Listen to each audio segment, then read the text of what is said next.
Depois de outras 30 tentativas anteriores, a ONU finalmente aprovou um pedido para que o embargo cubano chegue ao fim. Mas será que essa é a solução para os problemas que afligem a ilha caribenha? Este é a Visão Libertária, sua fonte de informações descentralizadas e distribuídas. Em uma reunião recente, a Assembleia Geral da ONU aprovou uma resolução pedindo o fim do embargo norte-americano a Cuba. No total, 187 países votaram favoravelmente a essa resolução, que recebeu o pomposo nome de Necessidade de pôr fim ao embargo econômico, comercial e financeiro imposto pelos Estados Unidos da América contra Cuba. Apenas os próprios Estados Unidos e Israel votaram contra a aprovação do texto. A resolução aprovada reforça os princípios de, abre aspas, igualdade dos Estados, da não intervenção e da não ingerência em assuntos internos e a liberdade de comércio e navegação internacional, fecha aspas. No texto, a ONU também reitera sua preocupação em relação às leis norte-americanas que promovem embargos contra pessoas e empresas que fazem negócios em Cuba. É importante frisar que a ONU, de forma geral, é um grande fracasso em seus alegados objetivos iniciais, notadamente o de buscar a paz ao redor do mundo. Os exemplos mais recentes nos dão conta de que esse órgão globalista é completamente incapaz de evitar guerras, desde aquelas regionais até os conflitos com o potencial de escalar para o envolvimento mundial. O que sobra, então, é muita politicagem esquerdista. A recente decisão envolvendo Cuba, portanto, parece ser mais um exemplo desse padrão da ONU. Embora essa resolução não seja uma decisão vinculante, ou seja, que obriga os países a agirem conforme o que foi aprovado pela Assembleia Geral, o fato é que a resolução representa, sim, uma vitória moral para Cuba. A ilha caribenha tem apresentado todos os anos, desde 1992, resoluções semelhantes a essa da Assembleia Geral da ONU, pedindo o fim do famigerado embargo norte-americano, que já dura 6 décadas. Agora, o governo comunista da Ilha Prisão finalmente conseguiu o que tanto queria. Criado nos tempos do presidente John Kennedy, o embargo surgiu como uma medida de retaliação à tomada violenta de poder em Cuba, por Fidel Castro e seus partidários. A ideia era asfixiar o governo ditatorial da ilha para evitar que a praga comunista se estabelecesse por lá. Infelizmente, o apoio valioso da União Soviética salvou o governo ditatorial de Fidel da bancarrota. Ainda assim, os burocratas comunistas de hoje afirmam que o embargo traz grandes prejuízos para o país. De acordo com dados apurados pelo governo cubano, ou seja, que não possui muita credibilidade, os embargos já custaram 159 bilhões de dólares ao país caribenho. Ainda de acordo com esses números questionáveis, a economia do país teria crescido 9% ao ano, se não houvesse nenhum embargo contra a sua economia. A verdade, contudo, é que, como bem sabemos, os embargos contra Cuba não são a causa da miséria que assola a Ilha Prisão. Nós, inclusive, já fizemos uma série de vídeos aqui no canal sobre o tema, que se inicia com o vídeo As Verdades Não Contadas sobre o Embargo Cubano, parte 1, link na descrição. O fato é que, embora o embargo realmente exista e tenha os seus impactos econômicos sobre Cuba, essa não é a causa real dos problemas desse país. Essa é apenas a desculpa esfarrapada usada há décadas pelos comunistas que controlam a ilha com mãos de ferro para justificar o fracasso de seus planos econômicos.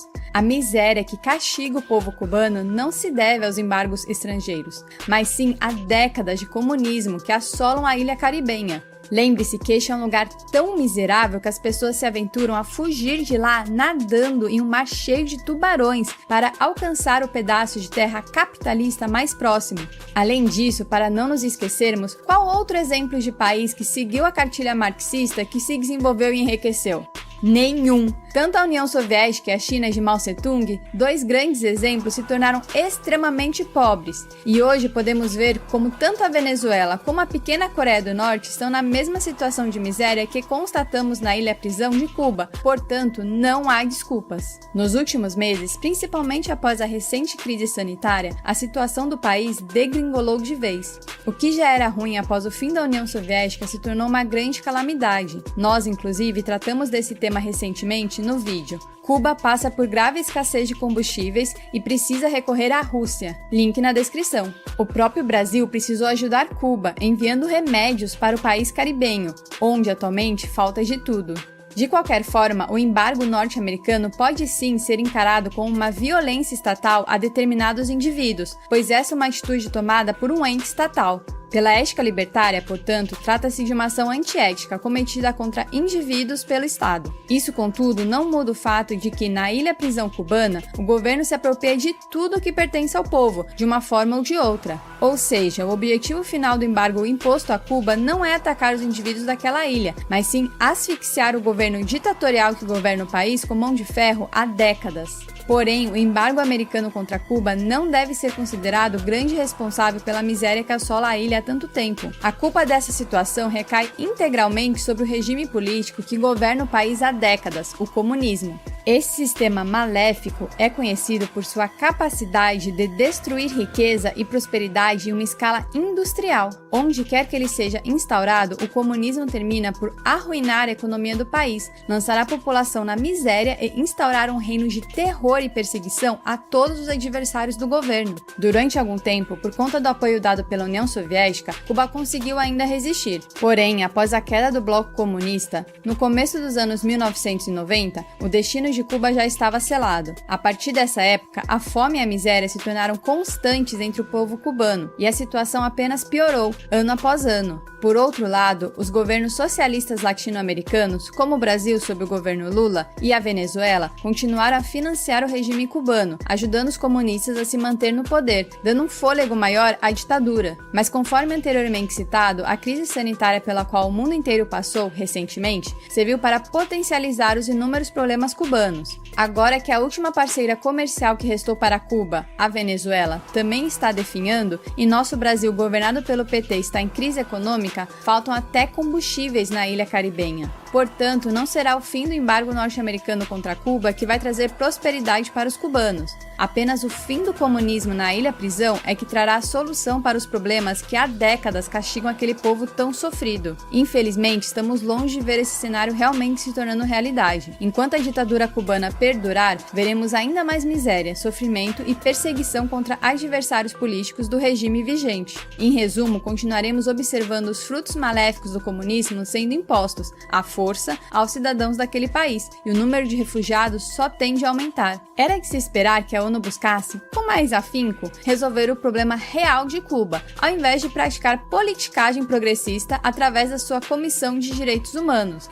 Esse tipo de expectativa, porém, soa quase como uma utopia, dado o histórico dessa organização globalista que, como citamos anteriormente, é incapaz de fazer o mínimo a que se propõe, ou seja, garantir a paz no mundo.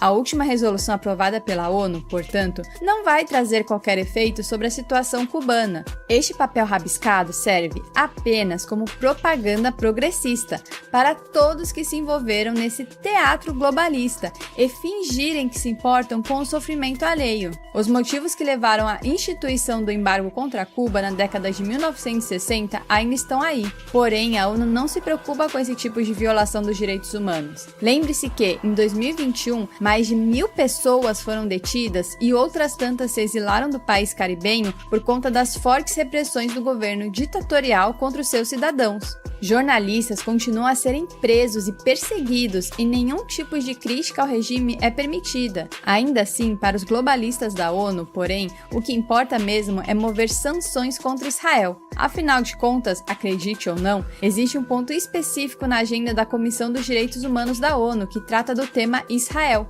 Isso num conselho que possui membros que são conhecidos por violar cotidianamente os direitos de seus cidadãos. Estampa-se assim a hipocrisia dos globalistas da ONU e também dos políticos comunistas da ilha caribenha. Cinicamente, as autoridades cubanas apontam para o embargo norte-americano como sendo a grande causa da pobreza e da miséria da ilha. Na verdade, eles próprios são os culpados da situação calamitosa em que o povo cubano se encontra, porque o próprio regime impede o empreendedorismo na ilha e não provê segurança jurídica aos negócios. Enfim, a verdade é que as mãos dos comunistas cubanos estão manchadas de sangue, o sangue de todos aqueles que morreram tentando deixar a ilha-prisão, o sangue de todos aqueles que morrem por conta do péssimo estado em que a saúde do país se encontra, o sangue de todos aqueles que sucumbiram diante da violência e da insanidade de um governo que, há décadas, destrói o seu próprio país. Obrigado por sua audiência. Este artigo foi escrito por Quintessência, revisado por historiador libertário e narrado por mim, Catarina. Se você gostou do vídeo, compartilhe em suas redes sociais. Caso deseje ser avisado de outros vídeos, inscreva-se no canal e depois clique no botão da campainha. Escreva artigos você também. Acesse visãolibertaria.com. Até a próxima!